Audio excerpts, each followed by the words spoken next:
And I was thinking about this just the other day. I was out walking on the very first trail project that I was involved in building. I live in Saratoga.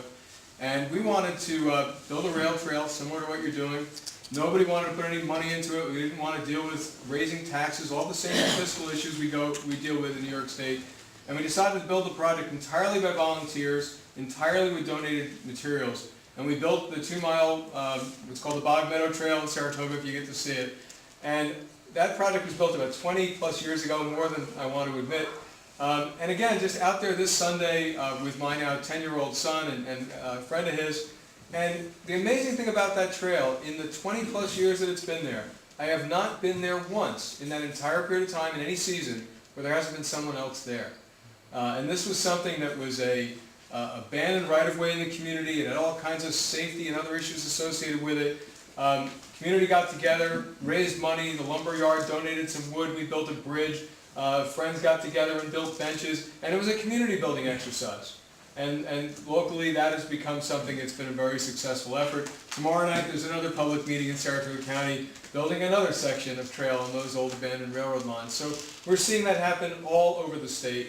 We're seeing it happen throughout the Hudson Valley, and we're very excited to have a chance to be here tonight.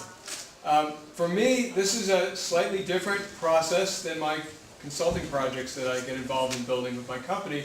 As a faculty member, it's my job to help guide a group of students who are all graduate students. Many of them are mid-career professionals who are very talented, and help guide that process. So it really needs to be their ideas working with you as a community to help develop this plan, and it's a great thrill to be able to see that happen. Before we start, I want all the students, please raise your hands.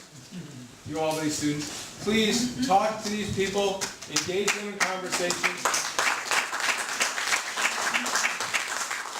They have been out here a whole bunch of times. There are more people they'd like to be able to meet. You've got them as your resource for this project, and they're really here tonight to listen. They're going to do a short presentation to just talk about where they're at in the project at this point, and then it's really up to these communities to say, what do we want, what are the challenges, what are the opportunities. Feel free to mark on these maps. There are survey forms up here. If you want to submit a written comment or you want to just talk to somebody, that's why we're here tonight. We'll be back later before the end of the semester.